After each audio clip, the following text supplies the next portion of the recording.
Pocket FM पर आप सलोनी की आवाज में सुन रहे हैं स्टार रिबॉर्न। चलिए पहला एपिसोड शुरू करते हैं। The singing star. विधि अपनी आंखें खोलती है और एक अजनबी इंसान का चेहरा उसके सामने आता है। एक लड़की जिसने डांस के लिए लाल और हरी कलर की ड्रेस पहनी हुई है, थोड़ा सा झुकते हुए उसे देख रही है और उसे घबराते हुए बुला रही है। लेकिन कुछ टाइम बाद जब मुश्किल से विधि ने होश संभाला, तब उसे समझ आया कि वो क्या कहना चाह रही थी। विदुषी, विदुषी, क्या तुम ठीक हो? क्या तुम्हारी तबीयत ठीक है? विदुषी? विदुषी कौन है? एक अनजाना नाम, एक अनजान चेहरा और एक अनजान आवाज। विधि कुछ समझ नहीं पा रही थी कि ये क्या हो रहा है। उसको ये तो पक्का पता था कि वो विदुषी तो बिल्कुल नहीं है। वो उस लड़की को भी नहीं जानती जो कि काफी परेशान थी। उसका सिर तेजी से घूम रहा था। उसने सोचा कि वो तो मर चुकी है। जब बिजली अचानक से चली गई थी, तब उसे किसी ने स्टेज से जोर से धक्का दिया था।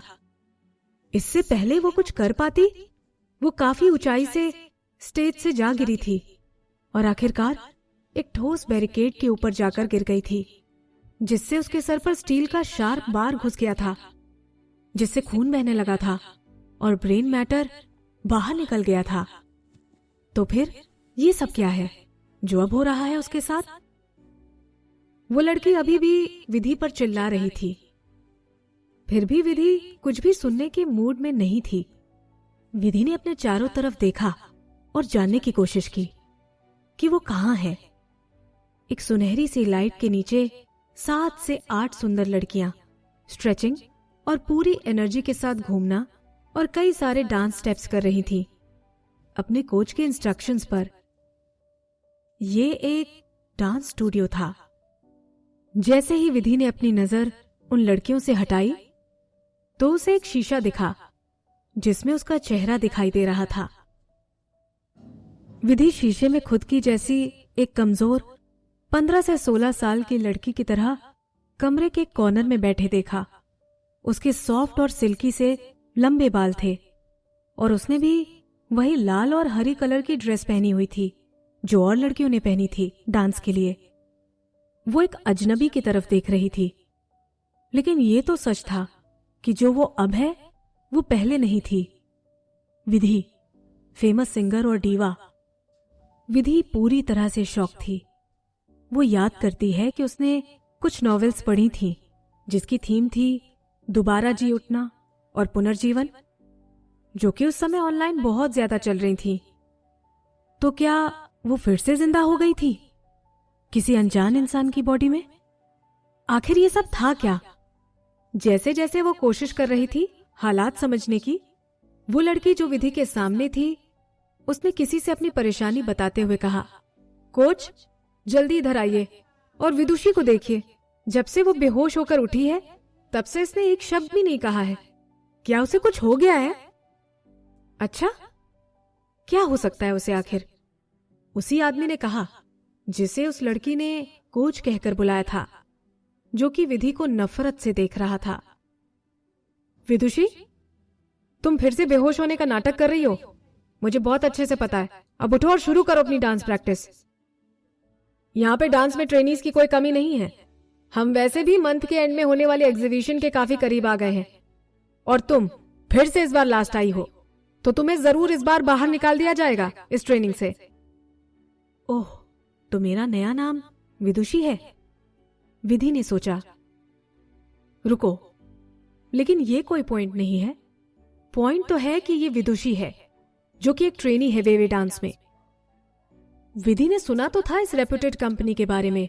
हालांकि ये कंपनी इतनी ज्यादा फेमस नहीं जितनी कि टाइम्स म्यूजिक थी, जहां उसने अपनी पुरानी लाइफ में काम किया था। लेकिन फिर भी इसे पहली सीढ़ी माना जाता था एंटरटेनमेंट इंडस्ट्री की फील्ड में। वेवे डांस दूसरी एंटरटेनमेंट कंपनीज के जैसे अपने ट्रेनीज को परफेक्ट बनाने के लिए काफी खर्च करती थी, जैसे कि उन्हें काफी देर तक स्ट्रिक्ट ट्रेनिंग देना, एग्जामिनेशन और एलिमिनेशंस करना। वहां सिर्फ कुछ किस्मत वाले ही बचते थे और आर्टिस्ट बन पाते थे। और अब विधि भी उन ट्रेनीज में से एक थी। कितने समय पहले ऐसा था कि वो एक ट्रेनी थी। विधि को कुछ अच्छा नहीं लगा। एक हल्का सा दर्द उसे अपने सर में महसूस हुआ, जिससे उसकी जो यादें थी वो कुछ धुंधली सी हो गई।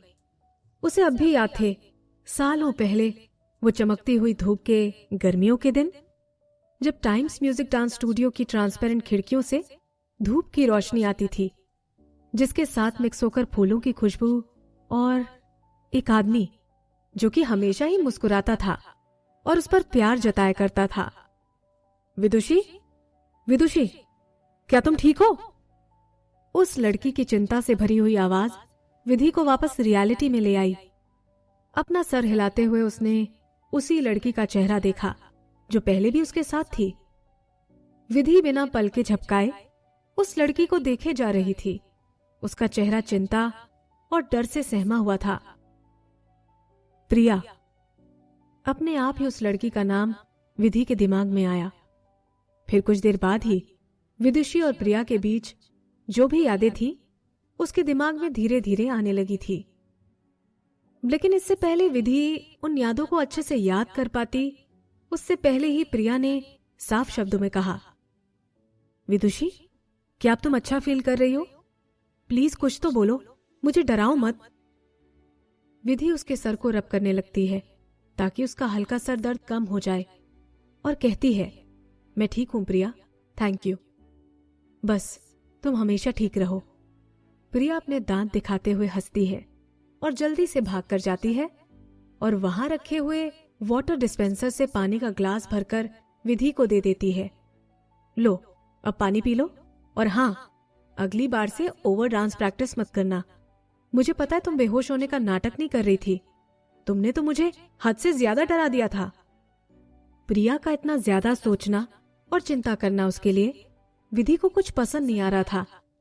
उसकी पहली लाइफ में भी एक ऐसी ही मासूम और बहुत ज्यादा ख्याल रखने वाली लड़की थी, और वो थी उसकी छोटी बहन मुक्ति। विधि ने उसे सबसे ज्यादा प्यार दिया, जैसे कि वो उसके लिए सबसे ज्यादा प्रेशियस थी। उसने अपना सारा ट्रस्ट और अपनी केयर अपनी छोटी बहन को दे दी थी, लेकिन लास्ट में उसे सिर्फ धोखा मिला। वो फिर से उस सिचुएशन को दोबारा नहीं एक्सपीरियंस करना चाहती थी, तो उसने बिना जताए प्रिया से खुद को अलग ही रखा। मैं बिल्कुल ठीक हो जाऊंगी, थोड़ा आराम करने के बाद तुम जाओ और अपनी डांस प्रैक्टिस करो पहले। प्रिया ने जिद दिखाते हुए ना कर दिया और कहा, तुम्हें अपनी बॉडी की केयर करनी होगी। ये तुम 3rd टाइम बेहोश हुई हो इस मंथ में। मैं जानती हूं कि तुम्हें एग्जामिनेशन पास करना है, लेकिन वो अपने होठ दबाने लगती है और अपनी बात कहने से कतराती है। विधि हंसने लगती है। उसे पता था कि प्रिया क्या कहना चाह रही थी। जो ओरिजिनल ओनर थी इस बॉडी की, विदुषी, एग्जामिनेशन में 2 बार लगातार सबसे लास्ट आई हुई थी। अगर विदुषी ने अपनी रैंकिंग इंप्रूव नहीं की इस बार, तो उसे अपना सारा सामान बांधकर यहां से जाना पड़ेगा। इसीलिए विदुषी होपलेस होकर तब तक प्रैक्टिस करती थी जब तक वो बेहोश होकर नहीं गिर गई, और यही बात भी प्रिया को परेशान कर रही थी। शायद इस बॉडी की ओनर थकान की वजह से मर गई। विधि सैड होकर सोचने लगी कि प्रिया क्या करेगी जब उसे पता चलेगा कि वो विदुषी नहीं है, जो कि इस बॉडी की ओरिजिनल ओनर थी। लेकिन जिस एग्जामिनेशन से विदुषी स्ट्रगल कर रही थी, वो विधि के लिए बहुत ही आसान था। जो समय था उसकी डेथ से रिसरेक्शन और दोबारा जी उठने का, वो एक लंबी झपकी लेने जितना था। जितनी भी पुराने सीखे हुए बेहतरीन डांस मूव्स थे, वो उसकी मेमोरी में पूरे तरीके से छपे हुए थे। अपनी पुरानी लाइफ में उसने उन मूव्स को यूज किया था पूरी दुनिया को अपने बस में करने के लिए। इन मूव्स को यूज करना इस ट्रेनीज एग्जामिनेशन में, वो भी इस लाइफ में, बहुत ही आसान होगा। विधि ने प्रिया के दर्द से भरे हुए एक्सप्रेशन को देखते हुए एक रिलैक्स स्माइल दी। प्रिया, तुम चिंता मत करो, मैं अपनी लिमिट्स जानती हूं। मैं इतना नहीं डांस करूंगी कि मैं फिर से बेहोश हो जाऊं। मुझे लगता है मैंने मैनेज कर लिया है। हम कुछ मेन टेक्निक्स को कैसे यूज कर सकते हैं, इस बार मैं अपने एग्जामिनेशन में इंप्रूवमेंट करके दिखाऊंगी। सच में? सच में। प्रिया के परेशान होने वाले एक्सप्रेशंस दूर हो गए और उसने एक बड़ी सी स्माइल देते हुए कहा, तुम अच्छे से रेस्ट करो, मैं जाती हूं और अपने डांस की प्रैक्टिस करती हूं। विधि देखती है प्रिया को जब वो अपनी डांस प्रैक्टिस ज्वाइन करती है दूसरों के साथ, और चैन की सांस लेती है। ऐसी मासूमियत से बात करने के बाद उसे अपनी बहन की याद आती है, और उस आदमी की भी। वो सारी यादें उसके दिल में उसके लिए स्कार्स जैसे बन गए थे। उसने अपना सर हिलाया और अपने माइंड से वो सारी पेनफुल मेमोरीज हटा दी। इस समय विदुषी की मेमोरीज को सॉर्ट करना ही उसके लिए सबसे ज्यादा इंपॉर्टेंट था। बिना कुछ और किए वो चुपचाप उठी और बाहर की ओर आने लगी। किसी ने भी उसे वहां रोका नहीं। सारे ट्रेनीज अपने डांस पर फोकस थे। सिर्फ एक बार 1 या 2 लोगों ने उसे नोटिस किया होगा, लेकिन फिर भी उन्होंने उसे इग्नोर ही किया होगा या फिर उसकी तरफ देखा होगा बुराई करते हुए। एक फेलियर जिसकी किस्मत में एलिमिनेट होना लिखा है, भला कौन उस पर अपना कंसर्न शो करना चाहेगा, सिर्फ मासूम प्रिया के अलावा। विधि ने उनके एटीट्यूड के बारे में बिल्कुल भी परवाह नहीं की।